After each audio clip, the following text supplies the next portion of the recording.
Hello everyone, welcome to Sai Baba एजुटेक। साईं बाबा एजुटेक के यूट्यूब चैनल में आप सभी का स्वागत है। मेरा नाम है आकाश सराफ और मैं लेकर आ रहा हूँ आपके लिए रीजनिंग का। आज का टॉपिक है कैलेंडर। इसके पहले एक पार्ट कैलेंडर का आ चुका है। यदि आप लोगों ने नहीं देखा है तो उस पार्ट को पहले देख लें ताकि आगे की चीज़ें आपको क्लैरिटी के साथ समझ में आए। ठीक है, तो शुरुआत करते हैं कैलेंडर की। और मैंने होमवर्क दिया था। होमवर्क ये था आपका कि क्या फरवरी और नवंबर का कैलेंडर सेम होता है। सेम होता है, ठीक। कैलेंडर सेम कैसे होता है मैंने समझाया था, लेकिन फिर से एक बार आपको समझा दे रहे हैं कि फरवरी का कैलेंडर सेम होने का मतलब यह है कि यदि फरवरी 1 फरवरी को दिन सोमवार पड़ा था तो नवंबर पे भी 1 नवंबर को दिन सोमवार पड़ेगा। तो ऐसे ही 2 को फिर मंगल, फिर नवंबर पे भी 2 को मंगल, इस प्रकार पूरा महीना सेम है ना। तो ये था मतलब। तो इसकी कंडीशन मैंने बताई थी। तो देख लेते हैं। देखिए, फरवरी एक तो 2 कंडीशन बन सकता है, एक 29 की फरवरी भी आ सकती है और एक नॉर्मल साधारण वर्ष। तो कंडीशन इसकी बनती साधारण वर्ष, है ना। तो पहले हम साधारण वर्ष का चेक कर लेंगे और चेक करने का तरीका बताया था। तो फरवरी के साधारण वर्ष का रिमाइंडर लेते हैं 0, है ना। फरवरी के बाद मार्च का 3, अप्रैल का 2, ठीक है, मई का 3, जून का 2, जुलाई का 3, अगस्त का 3, ठीक है। अभी हम देखेंगे कहाँ तक चलना है। नवंबर के पहले तक, अगस्त, सितंबर का 2, अक्टूबर का 3, ठीक है, अक्टूबर का 3, यहाँ तक क्लियर है, ठीक। नवंबर का काउंट नहीं करते, लास्ट वाला काउंट नहीं किया जाता। अब हम देखेंगे क्या ये 7 के मल्टीपल पे हैं। अगर 7 के मल्टीपल पे है तो कैलेंडर सेम होगा, यदि नहीं है तो सेम नहीं होगा। देखिए, 3 2 5, ठीक है, 5 3 8 2 10, 10 3 13, 3 16, 5 21, 21 जो कि 7 का मल्टीपल है। बिल्कुल 7 से पूरी तरीके से डिवाइड होगा, रिमाइंडर 0 बचेगा। रिमाइंडर 0 का मतलब कि फरवरी और नवंबर का कैलेंडर सेम है। लेकिन कंडीशन क्या है, साधारण वर्ष होगा तब, लीप वर्ष होगा तो 22 हो जाएगा, क्योंकि वहां पास फरवरी का रिमाइंडर हो जाता है 1। फरवरी का रिमाइंडर हो जाता है 1, क्लियर। तो वहां पास टोटल करेंगे तो 22 आएगा, जो कि 7 से डिवाइड नहीं है। तो अगर लीप वर्ष की बात करता है ना, तो लीप वर्ष सेम नहीं होता, लेकिन साधारण वर्ष में सेम होगा, क्लियर। चलिए, ये था होमवर्क, क्लियर हो गया। अब अगला सवाल कुछ इस तरीके से आ सकता है। अगला सवाल आपका ये रहा कि 2005 के बाद 2005 के बाद कौन सा वर्ष सेम 2005 की तरह ही होगा। 2005 की तरह ही होगा मतलब पूरे वर्ष की बात कर रहा है। कौन से वर्ष, पूरा वर्ष, है ना, पूरा वर्ष की बात किया जाए, पूरा कंप्लीट ईयर की बात चल रही। तो 2005 के बाद ऐसा कौन सा ईयर है जो सेम 2005 की तरह। तो इसको कैसे चेक करेंगे, मैं सारी चीज़ें बता रहा हूँ। सबसे पहले आपको बता दूं एक बार और कि बेटा एक साल में होते 365 दिन। तो इसके ऑड डेज कैसे निकलते हैं, 7 से डिवाइड करो तो आपको रिमाइंडर बचेगा 1, मतलब ऑड डेज इसका 1 हो गया। साधारण वर्ष का ऑड डेज होता है 1, जबकि लीप ईयर या अधिवर्ष का होता है ऑड नंबर या ऑड डेज 2, है ना। ऑड डेज बोल रहा हूं बेटा, इवन और ऑड नंबर नहीं बोल रहा हूं, डेज, नंबर ऑफ डेज। तो ये रिमाइंडर बच जाता है, यही ऑड डेज कहलाते हैं, है ना। तो कैसे चेक करेंगे इसको, तो देखिए 2015 का रिमाइंडर, 2015 कैसा ईयर है, आप कहोगे साधारण है, तो इसका रिमाइंडर बचेगा 1। फिर 16 कैसा ईयर है बताएंगे भाई। 15, अच्छा 5 था, सॉरी 2005 अभी चेक कर लेते हैं। 2005 कैसा year, ordinary. 2006 ordinary year. 2007 ordinary year, तो इसलिए रिमाइंडर 1। 2008 कैसा ईयर है, आप कहोगे लीप ईयर है, तो लीप ईयर का रिमाइंडर क्या लेते हैं बेटा, 2, ठीक। फिर इसी प्रकार देखो 7 हो गया क्या, जब तक कि 7 का मल्टीपल ना आ जाए तब तक हमको ऐसे करना है। 2009 का 1, अभी देखो कितना हो गया, 5 1 6। अब 2010 का 1, अब देखो यहाँ से ये पूरा 7 हो गया कि नहीं, 7 हो गया। जैसे ही ये 7 हुआ मतलब 7 से कटेगा, तो इसका मतलब कि 2010 नहीं, इसके अगले साल 2011 जो है वो सेम 2005 की तरह होगा। 2010 को नहीं लेना है, 2010 तो 7 के मल्टीपल पे आ गया ना, उसके वो 7 का मल्टीपल 7 की ऑड नंबर हमने 7 का पेयर निकाल दिया, जो बचता है आगे फिर वो होता है सेम उसी तरीके से। तो 2005 जैसे स्टार्ट हुआ था तो अब 2011 स्टार्ट होगा। उम्मीद है समझ पाए। जहाँ डाउट होगा कमेंट करेंगे। ठीक, इसके बाद सवाल ये है कि 2004 कि वर्ष 2004 के बाद कौन सा ऐसा साल है जिसका जनवरी माह का कैलेंडर सेम होगा। जनवरी माह का कैलेंडर सेम होगा। ठीक, इस तरीके से भी सवाल हो सकता है। तो इसको कैसे चेक करोगे?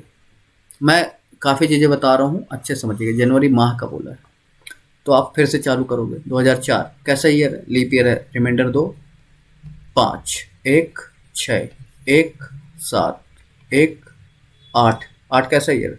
ठीक है, अब देखो यहाँ ये पूरा ऐड करोगे तो 7 आएगा, 7 से कट गया तो मतलब 2009 का जो कैलेंडर होगा 2004 की तरह होगा। कब तक?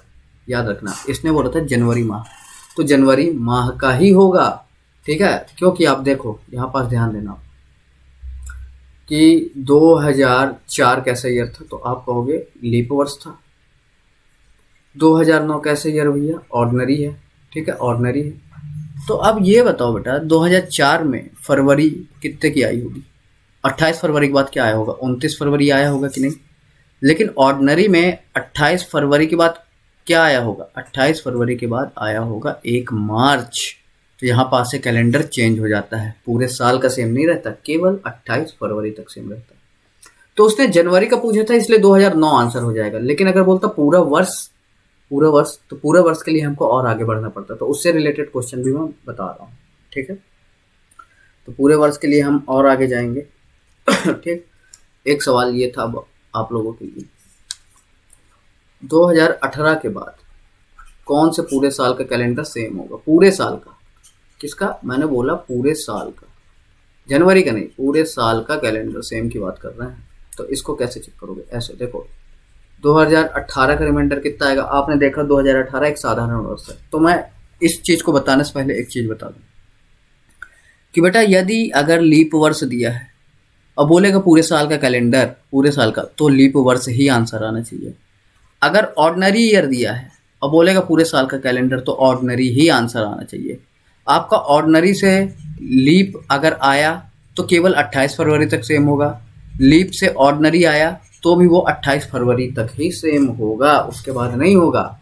तो पूरे साल की सेम होने की कंडीशन ये है कि लीप से लीप आंसर आना चाहिए, ऑर्डिनरी का ऑर्डिनरी से ही आंसर आना चाहिए। ठीक है, 2018 के बाद पूरे साल का कैलेंडर तो आपका हो गया ये है एक साधारण वर्ष। चेक करें, इसका रिमाइंडर 1, 19 का 1, 20 आपका हो गया लीप ईयर है तो 2, 21 का 1, 22 का 1, अभी देखो ये कितना हो गया? 6 हो गया। 23 का 1, यहाँ आपने देखा 7 हो गया कि नहीं? 7 का मल्टीपल हुआ कि नहीं? हो गया। मतलब अगला साल क्या होना चाहिए? 2024 18 की तरह होना चाहिए। लेकिन क्या ये पूरे साल का सेम है? नहीं है, क्योंकि 2018 नॉर्मल ईयर था, ऑर्डिनरी ईयर था, और ये है लीप, तो पूरे साल का तो सेम हो ही नहीं सकता ना। 28 तक होगा, 28 फरवरी तक। तो अब क्या करें? अब हमको 7 के मल्टीपल पे फिर आगे बढ़ना। तो इसका ले लो रिमाइंडर 2, 25 का ले लो 1, 26 का ले लो 1, 27 का ले लो 1, 28 का ले लो 1।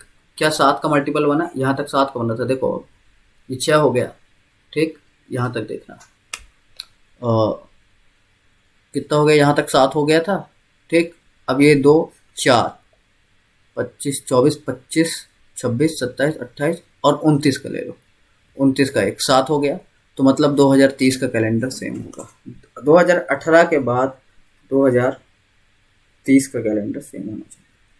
अच्छा एक सेकंड, रुके, एक गड़बड़ कर दी हमने। गड़बड़ ये कर दी बेटा कि 28 का तो 2 होना चाहिए ना। 28 का 2 होना चाहिए, क्योंकि 28 लीप ईयर है। 28 का 2 होना चाहिए, सॉरी। 29 का यहीं से आ जाएगा, तो आ जाएगा। 29 लेने की जरूरत नहीं है। फिर 28 तक ही आ गया 7 का मल्टीपल। देखिए 2 3 4 और 4 3 7, 7 का मल्टीपल हो गया, कट जाएगा, तो मतलब 28 के बाद क्या आता है 2029। तो 2029 का कैलेंडर सेम होगा 2018 की तरह। हमको मेन चेक करना है उस ईयर के बीच 7 का मल्टीपल जब तक न मिल जाए। कब तक? यदि लीप से लीप का आंसर ना हो, ऑर्डिनरी से ऑर्डिनरी का आंसर हो तब। ठीक है, चलिए अगला सवाल। भाई ऐसे तो बहुत लंबे आते हैं, ऐसे तो काफ़ी बड़े बड़े क्वेश्चन आ जाते हैं, तो क्या ऐसे ही करेंगे? देखिए जैसे मैं एक क्वेश्चन देता हूँ, 2024 के बाद पूरे वर्ष का कैलेंडर बताइए कौन से सन का सेम होगा। तो आप चेक करोगे, ऐसे चेक करते जाओगे। 24 का देखो, 24 का 2 ले लिए, 25 का 1 ले लिए, 26 का 1, 27 का 1, 28 का 1, कितना हो गया? नहीं हुआ। 29 का 1, देखिए यहाँ तक। 28 का 2, 28 का 2, ठीक है। 2024 के बाद पूरे साल का बोल रहा है बेटा, पूरे साल का। तो आप देखो यहाँ तक क्या आ गया, 2 2 4 3 7, 7 आ गया, 7 का मल्टीपल बन गया, मतलब 2029 सेम होना चाहिए। लेकिन क्या 2029 पूरे साल का सेम होगा? नहीं, ये तो लीप ईयर था, ये ऑर्डिनरी ईयर, कैसे पूरे साल का सेम होगा? तो अब हम आगे बढ़ेंगे। अब आगे बढ़ो, फिर से 7 का मल्टीपल लो, यहाँ तक तो 7 कंप्लीट, फिर से 7 का लो, 1, फिर 1 30 का, 31 का 1, 32 का 2 हो जाएगा भाई, 33 का 1, 34 का 1। अब देखो फिर से 7 का मल्टीपल बना, 3 तो 5 और 2 7। अब आता है 2035। तो 2035 क्या 2024 के साथ सेम होगा? नहीं होगा। क्यों नहीं होगा? क्योंकि ये ऑर्डिनरी ईयर है और ये लीप ईयर है। ये ऑर्डिनरी है और ये लीप है। तो 2035 का फिर रिमाइंडर लेके आगे बढ़ते चलो, आगे बढ़ते चलो। 1, फिर 36 का कितना हो जाएगा भाई? 2, फिर 37 का 1, फिर ऐसे ऐसे करके आपको आखिरी में इसका आंसर पता है क्या मिलेगा? आपको मिलेगा 2052। क्या मिलेगा? 2052। 2024 के बाद 2052 जो है पूरे साल का कैलेंडर सेम होगा। तो क्या हम इतना कैलकुलेशन करते रहेंगे? नहीं। तो चलिए मैं एक टेबल बनवा देता हूँ आपको, ठीक है? उस टेबल पे ध्यान देंगे।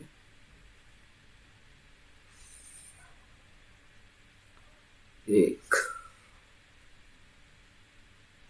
2 3 4, ठीक है, ये टेबल बना दिया हमने। इस टेबल के अकॉर्डिंग आंसर करेंगे, ठीक? देखिए यहाँ लिखेंगे आप लीप वर्ष, यहाँ लिखेंगे लीप +1, यहाँ लिखेंगे लीप +2, यहाँ लिखेंगे लीप +3, ठीक है? Leap year, leap +1, leap +2, leap +3 क्या है ये मैं समझाता हूँ। आप एक नंबर याद करिए, 28 6 11 11, 28 6 11 11, ठीक है? 28 6 11 11, क्लियर? अब इसका क्या मतलब है? इसका ये मतलब है कि जब भी आपसे लीप ईयर पूछेगा, क्या पूछेगा? Leap year.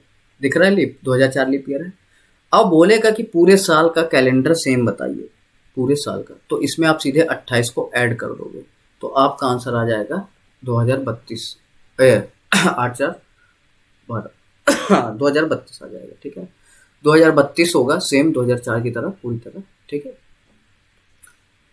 लीप +1 का क्या मतलब है? लीप +1 का मतलब होता है लीप ईयर +1 ईयर। तो 2005 हुआ कि नहीं? क्योंकि 2004 लीप ईयर था, और +1 2005 हुआ कि नहीं? तो इसमें सीधे आप 6 ऐड कर दो तो आ जाएगा पूरे साल का कैलेंडर। आप टेबल का नाम लिख सकते हैं हेडिंग में, पूरे साल के कैलेंडर जांच करने की टेबल, पूरे साल के कैलेंडर सेम जांच करने का टेबल, ठीक है? ये लिख सकते हैं। ये हो गया। इसमें 6 ऐड करोगे 2011 आ जाएगा आंसर। शुरू में आपने निकाला था ये वाला, यही आया था 2011, है ना?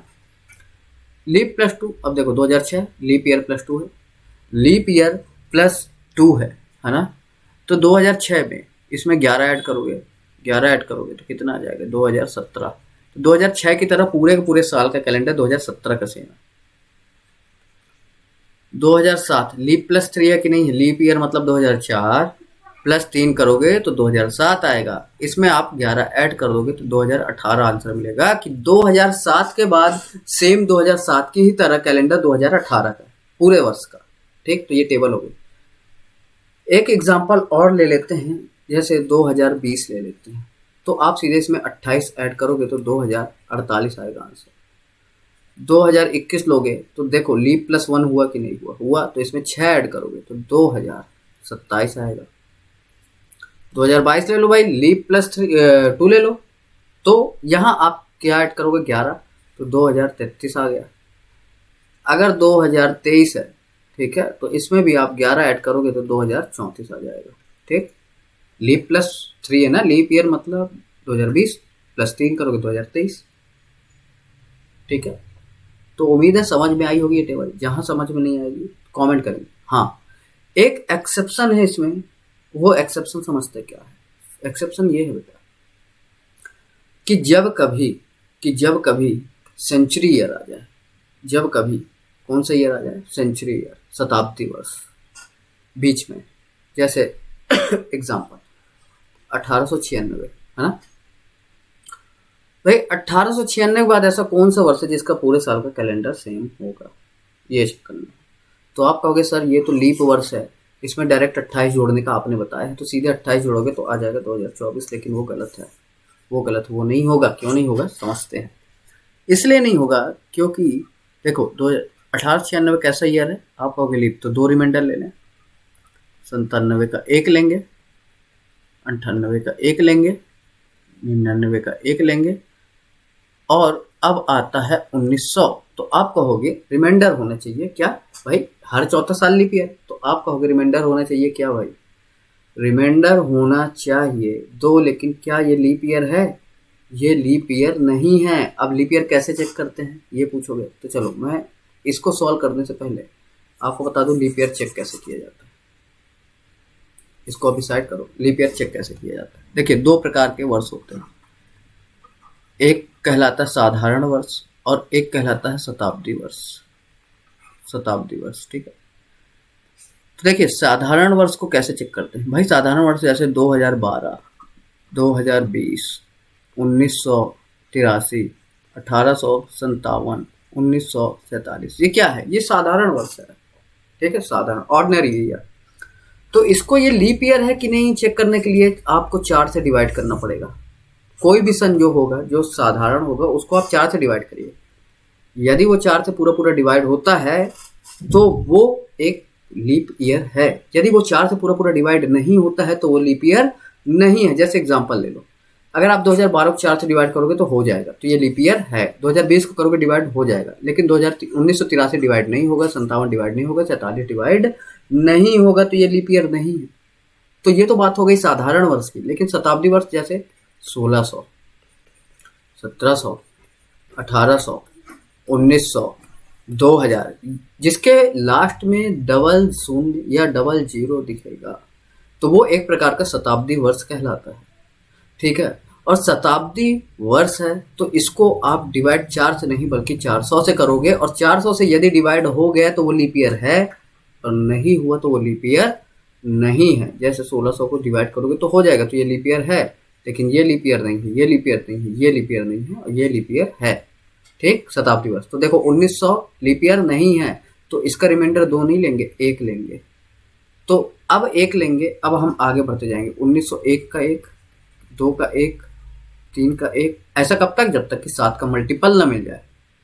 अब देखो 2, 3, 4, 5, 6, 7, 8, 9, 4 का ले लो, 10, 11 है ना, 5 का ले लो 12, 6 का ले लो 13, और 7 का ले लो तो 14, 7 का। तो मतलब 7 तक आपको ये 1907 तक आपको मिल गया मल्टीपल 7 का रिमाइंडर लेके। तो इसका मतलब 1908। अब ये देखो 1908 कैसा ईयर है, लीप ईयर है, और ये भी लीप ईयर था, तो मतलब पूरे साल का कैलेंडर सेम होगा। क्लियर। तो बस यही एक्सेप्शन है। तो आप ध्यान रखोगे कि जब बीच में ऐसा शताब्दी वर्ष फंसे जो लीप ईयर है ऐसा शताब्दी वर्ष जो लीप ईयर है वहां टेबल फॉलो हो जाएगी, लेकिन जो लीप ईयर नहीं है वहां टेबल फॉलो नहीं होगी। ठीक है, जैसे समझिए, मैं एक चीज समझा देता हूँ। 1896 आपने देखा, तो आने वाला लीप ईयर शताब्दी ईयर 1900 था, तो ये लीप ईयर नहीं, मतलब टेबल फॉलो नहीं होगी, यहाँ फेल हो जाएगी। ठीक, 1996 यहाँ आएगा 2000, तो आप कहोगे लीप ईयर है, तो मतलब टेबल फॉलो होगी, टेबल फॉलो हो जाएगी, यहाँ फेल हो जाएगी। मान लीजिए एक एग्जांपल और ले लेते हैं 1996, तो अगला शताब्दी वर्ष 2100 होगा, क्या 2100 लीप ईयर है? नहीं है। 400 से डिवाइड करो, लीप ईयर नहीं है तो मतलब टेबल यहाँ फेल हो जाएगी, तो यहाँ आपको रिमाइंडर लेके ही करना पड़ेगा। क्लियर है? ठीक, इतनी बातें समझ में आई। इसके बाद कुछ चीज़ें देख लेते हैं। मेरा सवाल है आपसे, ये बताइए 400 वर्षों में 28 तारीख कितनी बार आती है? कितनी बार आती है? 400 वर्षों में 28 तारीख कितनी बार आती है? ठीक है, तो मैंने ये नहीं बोला कि 28 सिर्फ 28 तारीख वाले दिन, 28वां महीना जो 28 दिन का महीना, ऐसे नहीं बोला 28 तारीख। तो बेटा आप नोटिस करो 28 तारीख तो हर महीने में आती है। फरवरी के महीने में भी 28 आती ही आती है, तो एक साल में आती 12 बार, तो 400 वर्षों में कितने बार आएगी? 12 चौको 4800 बार आएगी। समझे? ठीक, ये तो इजी था। अब क्वेश्चन है 400 वर्षों में अगर मैं बात करूं 30 तारीख की, 30 तारीख कितनी बार आएगी? तो अब आप कहोगे कि 30 तारीख तो भाई 11 बार ही आती है वर्ष में, 11 बार आती है। तो 400 वर्षों में, एक वर्ष में 11 बार आती है, 400 वर्षों में 4400 बार आएगी। ठीक है, ये इजी था। भाई फरवरी 30 की तो होती नहीं ना, या तो 29 या तो 28, तो 11 बार ही पड़ती है, क्योंकि 11 बार पड़ेगी तारीख 30, तो 4400 बार। अब एक सवाल आपसे और रहेगा, ठीक है, ये सवाल ये है कि 400 वर्षों में 29 तारीख कितनी बार आती है? ये बताइए 29 तारीख कितनी बार आती है? 29 तारीख, तो अब आप कहोगे 29 तारीख तो अगर फरवरी हटा दिया जाए साधारण वर्ष की, तो एक वर्ष में तो वैसे 29 तारीख कितने बार आती है? 11 बार आती है ना? तो 400 वर्षों में 4400 बार तो आएगी ही आएगी। कब? जब साधारण वर्ष होगा। लेकिन एक बात बताइए, इस 400 वर्षों में कुछ लीप ईयर भी तो पड़े होंगे ना, जिसमें 29 फरवरी पड़ी होगी, तो वो भी तो एक प्रकार की 29 तारीख है, तो वो कितने बार आई होगी? तो वो आप लोग जान लीजिए कि वो होती है 400 वर्षों में 97 बार। तो टोटल 4497 आंसर आएगा कि 29 तारीख 400 वर्षों में 4497 बार आती है। अब आप कहोगे कि ये 97 कहाँ से आ गया सर, कैसे ला दिए? ठीक है, तो अभी आप जान लो कि 400 वर्षों में 97 बार आती है, और इससे रिलेटेड कि क्यों आती है, कैसे आती है, सारी चीज़ें डिस्कस करेंगे। लीप वर्ष का डिस्कस करेंगे, कैसे दिन 29 होता है, क्यों होता है, सारी चीज़ें। तो आज के लिए इतना ही, मिलेंगे अगली क्लास में। Thank you so much. यदि आपने चैनल सब्सक्राइब नहीं किया है तो सब्सक्राइब कर लें और अपने दोस्तों के साथ शेयर करें, और जो भी डाउट होगा कमेंट करेंगे। Thank you so much. मिलते हैं अगली क्लास में आगे के आपके डाउट क्लियर करने के लिए। Thank you.